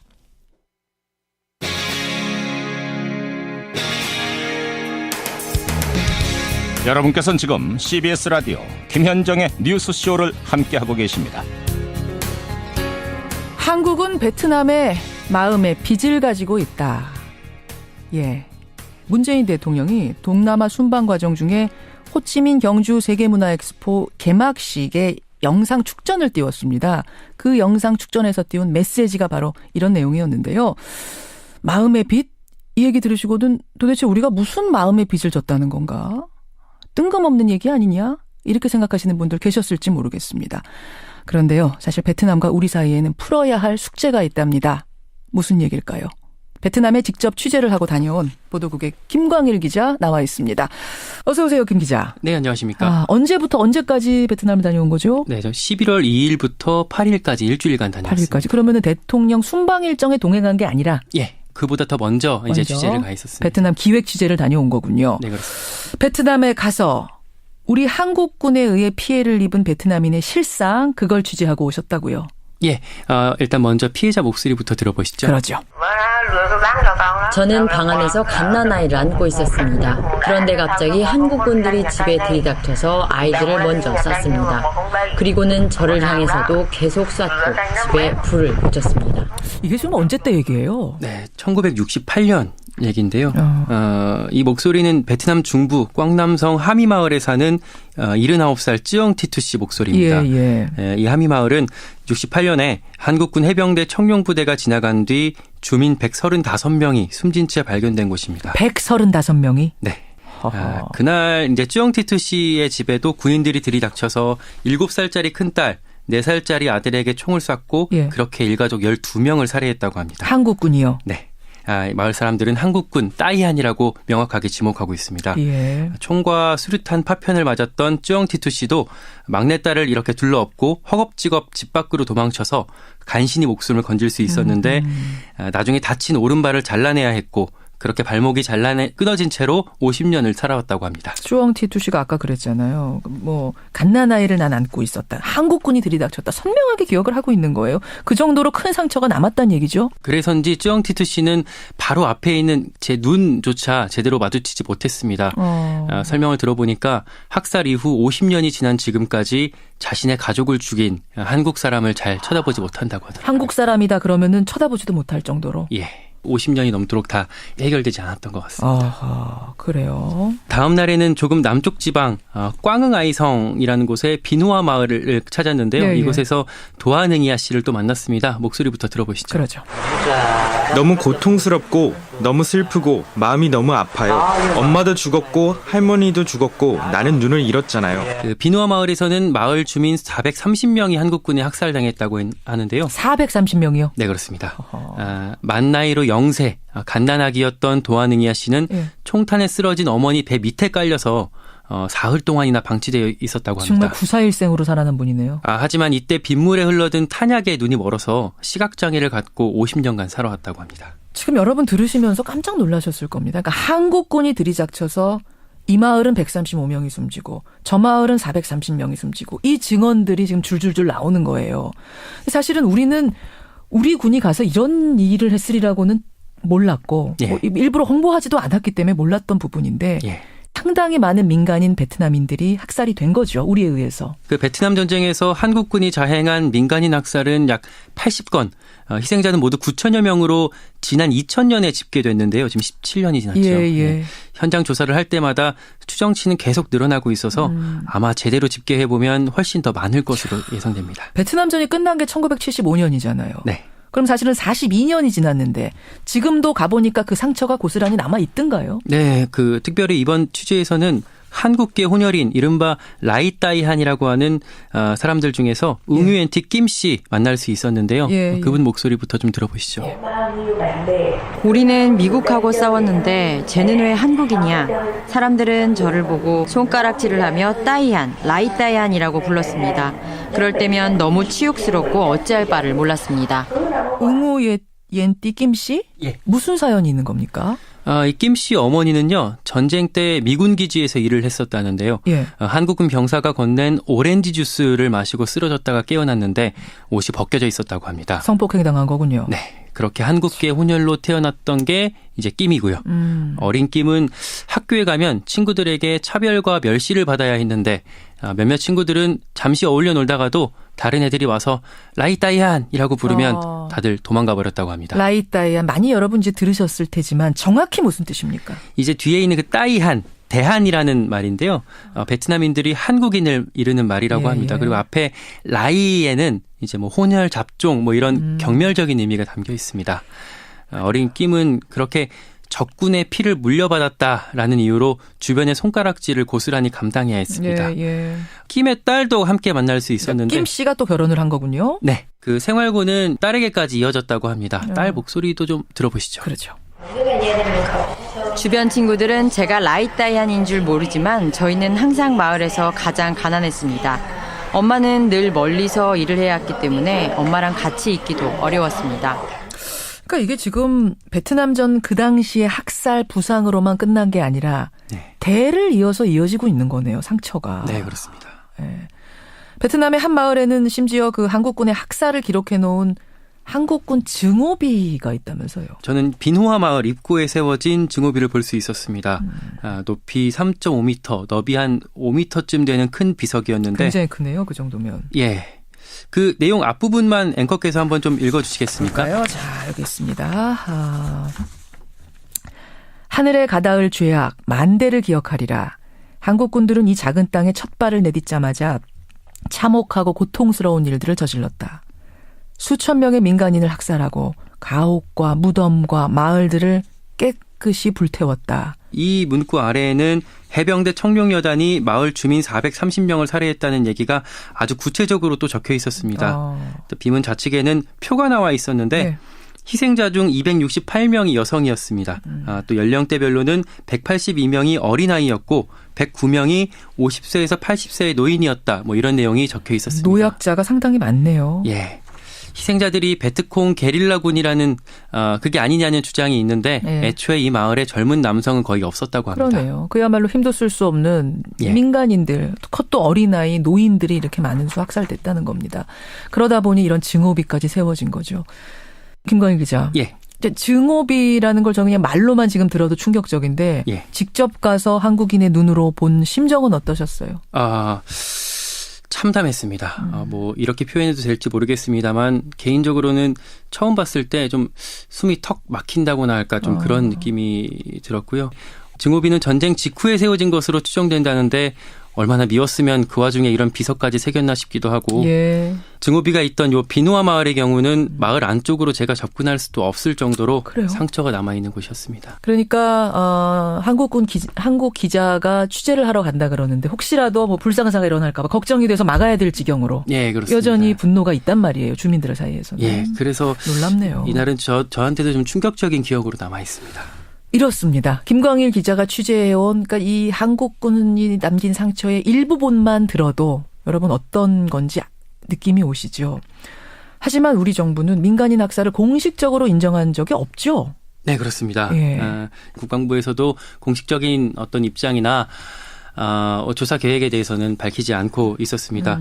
한국군의 학살이 우리나라에 알려진 지난 1999년 이래 민간 차원에서는 어떤 진심 어린 사과나 도움의 손길이 계속해서 이어져 왔는데요. 민간 차원에선? 네. 민간 차원에서만입니다. 정부는 이 문제에 대해 구체적인 언급을 계속 피해왔거든요.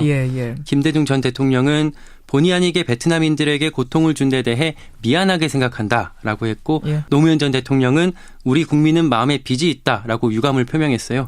이명박 박근혜 전 대통령은 또 침묵했고요.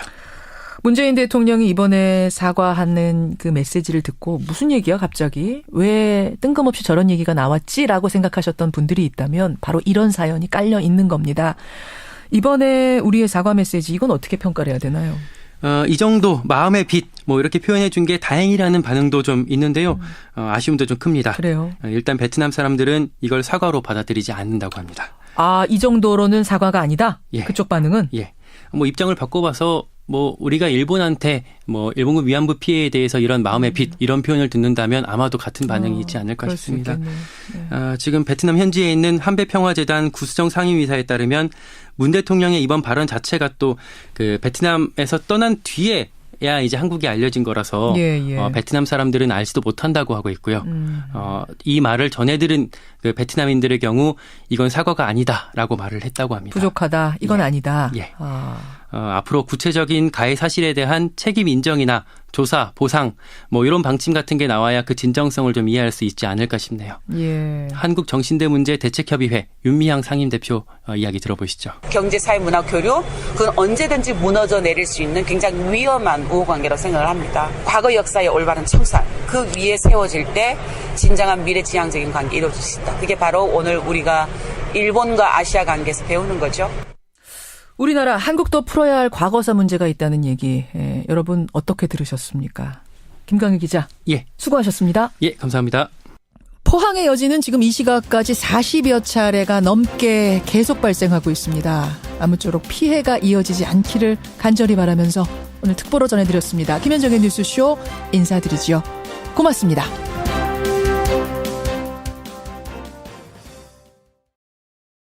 지훈군. 네. 지훈군은 문제집 다 버렸어요? 저는 안 버렸어요. 아유, 다행입니다. 일주일 마지막 힘을 내서 좀 혼란스러운 상황이지만 차분하게 수능 잘 보세요. 네, 감사합니다. 고맙습니다. 네. 포항에 거주하는 고3 수험생 가명입니다. 최지훈 군을 먼저 만나봤고요. 지금 뭐 이렇게 수험생은 물론이고 초중고등학교가 다 비상입니다. 오늘 등교를 하는 거냐 아니냐, 한다면은 몇 시에 해야 되는 거냐. 이 휴업을 하기로 했던 학교들도 있거든요. 수능 시험장으로 쓰여서. 이런 학교들은 어떻게 되는 거냐. 교육부에서는 밤샘 회의가 진행됐답니다. 교육부 연결해보죠. 여러분의 궁금증도 좀 보내주십시오. 교육부의 최은옥 대학정책관 연결이 되어 있습니다. 정책관님 나와 계십니까? 네, 안녕하세요. 어제 발표 당시만 해도 좀 우왕좌왕하는 분위기를 느꼈는데 이제는 정리가 다 된 겁니까? 네네.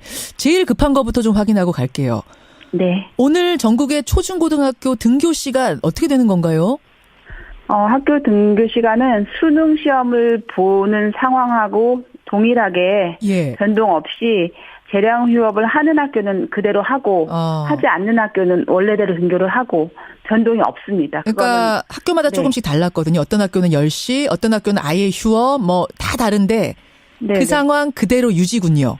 네네, 맞습니다. 그럼 원래 시험장으로 가야 하는 고3 학생들, 수험생들은 어떻게 되는 건가요? 수험생들은 등교하지 않고 원래대로 원래 학교는 가지 않는 거니까요. 등교하지 않고 집에서 학업을 하는 것으로 집에 있는 것으로 그렇게 돼 있습니다. 앞에서 연결한 그 고3 학생 같은 경우에는 휴대폰을 쓰지 않는데요. 그래서 SNS 통보는 못 받았답니다. 근데 뭐 부모님들이 뉴스 보고 챙기신 집도 있겠지만 부모님이 안 계신 집이라든지 누가 챙겨주지 못하는 집에서는 지금 혹시 모르고 있는 수험생이 있을 수도 있거든요. 네네. 그렇죠. 그 경우 뭐 적은 경우겠습니다만 그 경우에 대비한 것도 있을까요? 저희가 개별 수험생 문자로도 통보를 했지만 각 학교에 연락해서 비상연락망으로 다 최대한 연락을 드리도록 그렇게 했습니다. SNS에서 빠져 있는, 그러니까 뭐 카톡이나 이런 거에서 빠져 있는 학생들은 선생님이 어떻게든 연락을 주시는 걸로. 네. 그렇죠. 네, 맞습니다. 포항은 어떻습니까? 포항의 경우는 또 상황이 좀 다를 것 같은데. 포항 지역은 그 포항 자체적으로 학교를 오늘하고 내일 이틀간 전체적으로 휴교를 하는 것으로 포항은 결정한 것으로 알고 있습니다. 초중고가 다 휴교를 하는 것으로. 네네. 관공서하고 공기업 출근 시간도 조정이 됐었거든요. 수능에 맞춰서. 그 출근 시간은 어떻게 됩니까? 전체적으로 출근 시간 조정된 것에 대한 변동은 없는데요. 공무원들의 경우에는 인사혁신처에서 원래의 출근 시간인 9시로 하는 것으로 변경해서 다 통지를 했습니다. 공무원은 원래대로 9시 출근을 하고 그 수능 듣기 평가 같은 거 할 때 원래 비행기도 못 두고 막 이러잖아요. 이런 제한들은 오늘 어떻게 됩니까? 원래 세워졌던 그런 여러 가지 비행기 일정의 변경 계획이라든지 그런 것은 그냥 그대로 저희가 별다른 또다시 변동을 하시라라는 요청은 저희가 안 드렸고 정해진 일정대로 오늘 정해진 일정대로 하는 것으로 그렇게 알고 있습니다. 그럼 뭐 지하철 증편이라든지 이런 건 어떻게 되는 건가요? 그거는 그 지하철 공사에서 탄력적으로 운영을 할 것인데 평소대로 할 것으로 저희가 예상하고 있습니다. 그 부분은 국토교통부나 이런 쪽에서 아마 정하겠군요. 네네.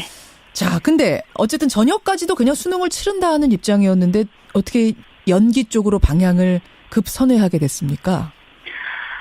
저희가 지진 나고 바로 확인했을 때는 일단 포항 지역에도 큰 학교 피해는 없는 것으로 파악이 됐었는데 그 이후에 여진 나고 하면서 포항 현장에 그 경북교육청에서 포항 현장을 가서 점검을 하고 또 행정안전부에서도 점검을 했을 때 이 상황이 시험을 치를 수 없는 상황이라는 것을 저희가 알게 되었고요. 그런 상황에서 전국적으로 사실 이게 형평성이 굉장히 중요한 시험이라서 학생들의 피해가 없는 방향으로 검토를 해서 그렇게 결론을 내드렸습니다. 형평성 차원에서 또 한 가지는 시험을 치르고 있는 상황에서 여진이라도 나면 이게 또 문제가 되니까 그런 걸 다 고려한 거. 그럼 수능 시험지는 지금 어디가 있는 상태입니까? 수능 시험지는 전체 85개 시험 지구가 있는데요. 아직 배부가 되지 않고 지구별로 보관이 되고 있습니다. 그러니까 중앙에서는 떠난 상태잖아요. 네네, 그렇습니다. 그렇죠. 그러니까 85개의 장소에 나눠져 있는 거죠. 네네. 일주일간 보안 괜찮겠습니까? 저희가 어제 경찰청에 보안 요청을 했고요. 그래서 경찰청에서 모든 지구에 2교대로 경찰들이 근무할 수 있도록 추가 배치를 했습니다. 그래서 보안은 철통같이 지키는 것으로 저희가 그렇게 하고 있습니다. 그러니까 이게 수능일 직전에 시험지가 85개 지역으로 배포가 돼서 그 장소로 사실 하루 동안 철통 보안을 하잖아요. 그 당일까지. 네네, 맞습니다. 그게 일주일 연기된다 이렇게 보면 되겠습니까? 늘어난다 그렇게 보면 될까요? 그렇습니다. 그 철통 보안이. 보안 인력은 더 강화됐습니다. 더 강화되는 쪽으로. 네네. 그 출제위원들. 수능 끝날 때까지 원래 숙소에서 못 나오게 돼 있는데 그럼 그분들도 일주일 더 계시는 거예요? 네네. 사실은 그분들한테 굉장히 죄송한 일인데요. 어쩔 수 없이 일주일 더 외출이 금지되는 상황으로. 네. 다음 주 목요일에 시험 보기 전에 예비 소집 다시 하는 건 아니죠? 아주 구체적인 거는 저희가 이제 추가 관계간 회의를 해서 정해서 또 발표를 드릴 텐데요. 일단 예비 소집에 참여한 다른 지역들, 그러니까 시험장이 변경되는 지역이 아닌 지역은 예비 소집을 다시 할 필요가 없는 것으로 저희가 판단하고 있고요. 시험장이 변경되는 곳들은 포항 예를 들면 포항이 뭐 어디가 무너졌다 그렇습니다. 이러면 네네, 그렇습니다. 그런 경우는 예비 소집을 다시 할 수도 있고. 네네. 성적 발표일도 일주일 수년입니까? 앞으로의 대입 일정이 전반적으로 일주일 수년될 것으로는 판단을 하고 있고요. 결정이 안 났어요? 아니, 구체적으로 날짜를 하루 이틀 정도 당길 수 있는지 이런 것들은 제가 교육과정 평가원에서 지금 검토를 하고 있고 오늘 회의를 거쳐서 정확한 날짜는 회의를 거쳐서 발표를 할 것이고 근데 전반적으로는 일주일 수년 된다고 예상하시면 맞겠습니다. 그 앞에 고3 학생 최지훈 학생이 걱정했던 게 뭐냐면 당장 이번 주 시험 보고 나서 한 일주일 뒤부터 논술 시험 보는 학교들도 있었대요. 이건 어떻게 되는 건가? 이 각 개별 대학의 일정들은 어떻게 조정을 합니까? 저희가 대교협하고 지금 협의를 하고 있고 그래서 수시 정시, 그러니까 논술 시험은 수시에서 보는데 그렇죠. 그런 일정들도 전반적으로 일주일 수년하는 것으로 대학에 협조 요청을 할 예정입니다. 협조 바로 요청을 오늘. 네네. 바로 이건 좀 신속하게 하셔야겠네요. 맞습니다. 오늘 중으로 할 상당히 예정입니다. 또 우왕좌왕할 수가 있어서 각 개별 학교의 논술 일정, 면접 일정 이런 것들도 일단은 일주일 정도 수년된다. 이렇게 생각을 하고 계시면 되고 오늘 내일 중으로 정확한 것은 각 개별 학교가 발표를 하게 될까요, 그럼? 그렇습니다. 각 개별 학교의 개별 일정은 발표를 하게 되고, 그 전에 저희가 대학에 협조 요청을 해서 저희 교육부 수준에서 발표할 수 있는 것들은 발표를 할 것이고, 또 세부적인 것들은 각 학교에서 발표할 것입니다. 그래요. 알겠습니다. 자, 지금 문자가 많이 들어옵니다. 논술 역시 걱정하시는 분 많고, 수시 합격자 어떻게 되느냐 걱정하시는 분들. 네네. 수능 감독관 한 분도 연락을 주셨어요. 전준환님. 뭐 고생스럽게 이분들은 됐지만 어쨌든 잘한 결정이다. 이런 지지를 보내주시는 분도 계시고요. 여러분의 질문은 더 보내주십시오. 일단 여기까지 확인하겠습니다. 최원옥 정책관님. 네네. 꼼꼼한 마무리 부탁드리겠습니다. 네네. 철저히 준비하겠습니다. 교육부 연결했습니다.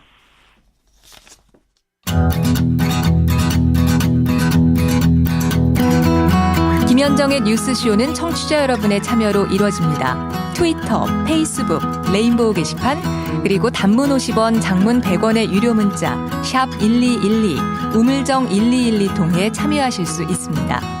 김현정의 뉴스쇼, 여러분과 함께 만듭니다. 김현정의 뉴스쇼 일부 지진 특보로 전해드리고 있습니다. 일단은 오늘 아침에 도대체 어떻게 해야 되는가, 우와 이 지진 왜 발생했고 언제까지 이럴 것인가, 전문가 연결하겠습니다. 전북대학교 지구환경과학과 오창환 교수 연결을 해보죠. 오 교수님 나와 계십니까? 예, 안녕하십니까. 안녕하세요. 예. 여진이 지금 뭐 발표하기로는 33차례인데 주민분 말씀 들어보니까 마지막 발표가 새벽 2시라고 그랬는데 2시 이후에도 또 있었대요. 그래서 계속 되고 있는 거죠? 뭐 언제까지 계속될지는 모르는 거죠.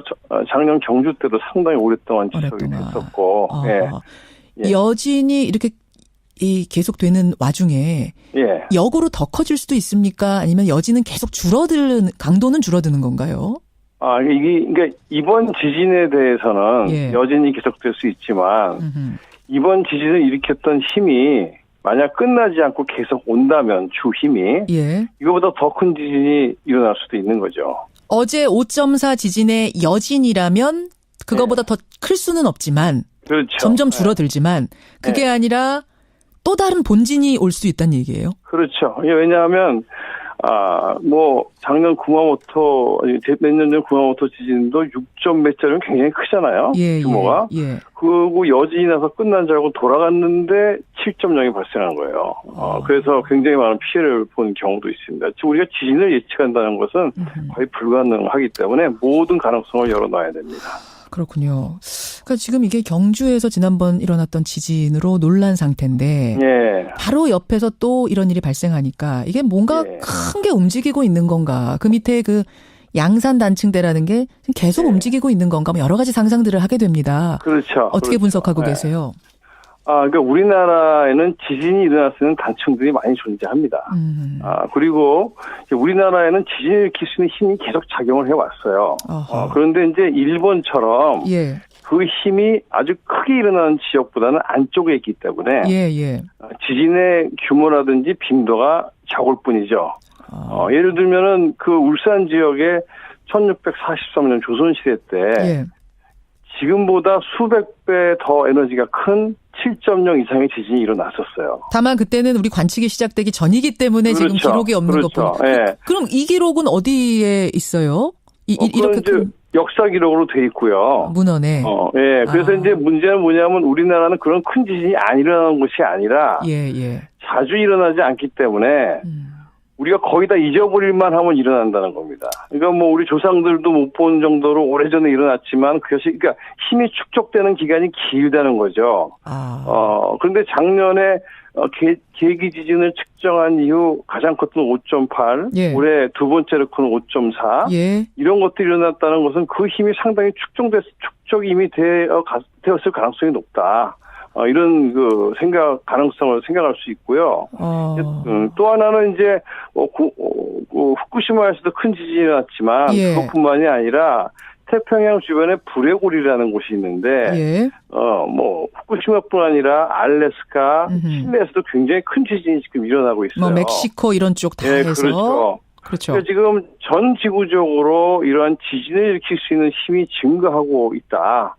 그렇다면 이런 힘이 자꾸 증가한다는 것은 한반도에서 지진이 일어날 가능성이 높아지고 있다는 것. 또 그다음에 큰 지진이 오랫동안 안 일어났기 때문에 그 힘이 상당히 이미 축적이 돼 있을 수 있다는 가능성. 이런 것들을 생각할 때는 우리나라에서도 큰 지진을 걱정을 지금 해야 될 시기가 아닌가 그런 생각을 합니다. 그러니까 올 들어서 멕시코를 비롯해서 환태평양 조산대에서 잇따라 큰 지진이 일어났죠. 지금 말씀하신 브레골이라는 게 그건데 우리가 그 브레골이하고 연결되어 있을 가능성도 있는 겁니까 이번 지진이? 그러니까 브레골이는 바로 일본 앞에 있지만 그 힘이 한반도까지도 미치죠. 우리가 그러니까 브레골이 안에 들어있는 건 아니지만 브레골이는 아니지만 브레골이가 움직이기 시작하면 그 힘이 우리나라까지도 영향을 오는 미치니까. 거죠. 그렇죠. 이제 이렇게 해석하는 분도 계시더라고요. 2011년에 동일본 대지진 이게 이제 규모 9.0 정말 어마어마하게 큰 지진이었는데 그렇죠. 지금 비록 뭐 6년 지나긴 했지만 그 여파가 이번 지진까지도 영향을 준 거다. 이 해석은 어떻게 보세요? 김현정의 뉴스 쇼.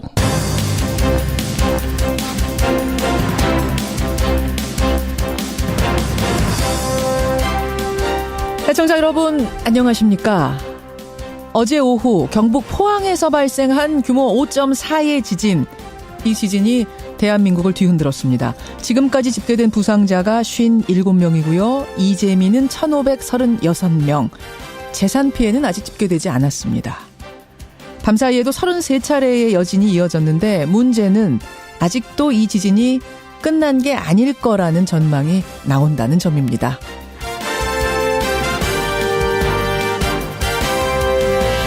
이 지진 자체도 당황스러운 일이었습니다만 오늘이 수학능력 시험 일이었기 때문에 어제 혼란은 더했습니다. 결국 수능은 일주일이 연기가 됐죠. 하지만 차후 일정은 도대체 어떻게 되는 건지, 오늘 각 학교의 등교 문제, 관공서의 출구는 어떻게 되는 건지 등등등 오늘 짚어봐야 될 뉴스가 많은 아침입니다. 오늘 김현정의 뉴스쇼는 지진 특보로 진행을 할 텐데요. 여러분의 궁금증들, 또 포항이나 그 근처 사시는 분들의 제보도 받으면서 진행하도록 하죠. 김현정의 뉴스쇼 출발합니다. 포항에서 발생한 지진 규모는 5.4, 역대급 강진입니다. 어떻게 해야 되냐? 포항 지역의 지진으로 수능이 일주일 연기되면서 대입 전형도 줄줄이 뒤로 밀릴 것으로 보인다. 어제 발생한 지진으로 수능이 일주일 연기가 됐습니다. 사상 초유의 상황입니다. 수험생은 말할 것도 없고요. 수능 시험 때문에 수업이 조정됐었던 전국의 초중고등학교, 또 관공서들 좀 상당히 혼란한 상황인데요. 일단 오늘 어떻게 해야 하는 건지부터 좀 정리하고 가야겠습니다. 연기 소식을 들은 수험생들의 분위기, 또 수험생들은 어떤 궁금증을 가지고 있는지 여기부터 풀어보죠. 수험생 한 명이 연결되어 있습니다. 포항에 거주 중인 고3 수험생 최지훈 군 연결을 해보죠. 최지훈 학생 나와 있습니까? 안녕하세요. 안녕하세요. 오늘 뭐 학교를 가는 겁니까? 어떤 연락 받으셨어요? 월요일부터 등교라고 알고 있습니다. 사실 우리 지훈 군은 포항에 살고 있잖아요. 네. 낮에는 지진으로 놀랐을 것 같고 네. 밤에는 수능이 연기된다고 해서 또 당황스러웠을 것 같고 심경이 좀 복잡하시겠어요.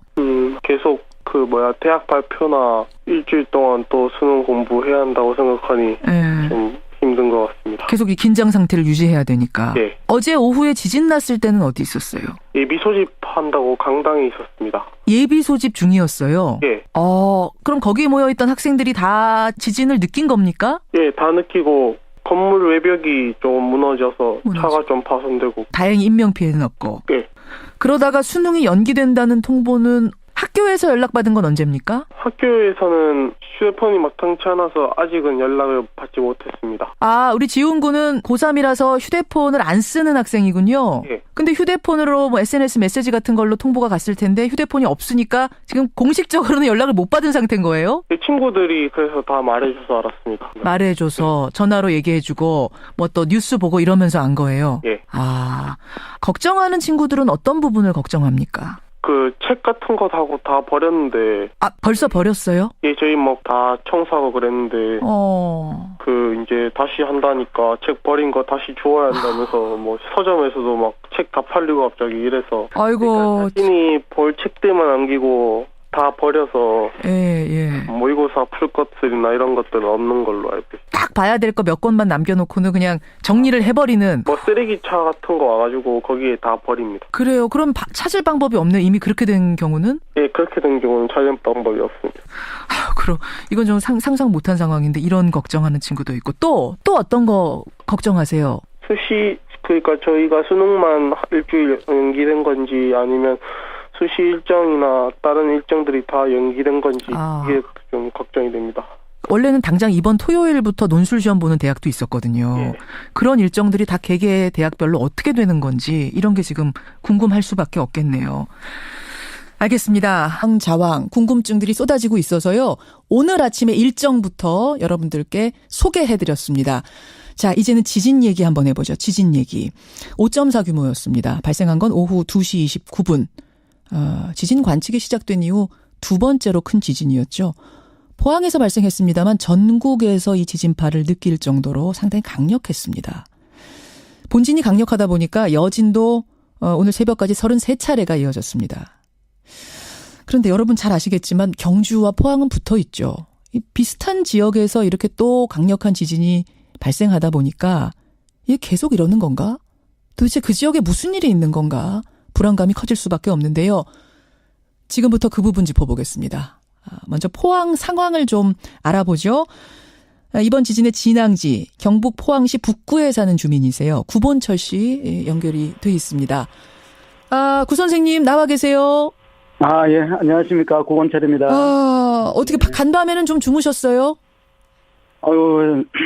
걱정이 돼서 밤늦게 이렇게 잠자리에 들었다가 새벽도 한 5시 쯤에 또 아마 여진이 있었을 거예요. 5시쯤에 또 여진이 있었어요? 예. 제가 눈을 뜨고 이래 보니까 5시 4분을 휴대폰에서 5시 4분이더라고요. 여진이, 그러니까 여진도 느껴질 정도의 여진이 있었다는 얘기군요. 그렇죠. 예. 제가, 지금 33차례라고 하는데 5시쯤에 또 느꼈다. 그럼 이건 34차례가 되는 건데. 대피소에 모여 계신 주민도 한 800여 분 된다고 제가 들었는데, 대피소는 안 가셨습니까? 제가 회사 일 때문에 아침에 일찍이 회사를 출근했습니다. 오는 과정에 제가 흥에 실내 체육관에 대피소에 잠시 한번 들어가 봤어요. 이 일이 남의 일이 아니지. 물론이죠. 상황이 어떻던가요, 대피소는? 그거 가보니까, 정말 많은 사람들이 그 안에서 누워 계시고, 또 출근하기 위해서 나오시는 분들, 등등, 이렇게 굉장히 참, 마음이 안타깝죠. 돗자리 펴놓고 거기서 그냥 이불 이런 것도 없이 밤새신 거죠? 이불하고, 이런 것들은 다 이렇게 잘 준비되어 있는 것 같아요. 이불 같은 건 있고. 예. 문제는 이분들이 언제 집에 돌아갈 수 있을 것인가 그 부분인데. 그분들한테 제가 그냥 또 아는 지인도 거기서 만났어요. 물어보니까 이분들이 아주 서민들이 거의 다가 피해를 당했다 이런 말씀을 하시더라고요. 그렇죠.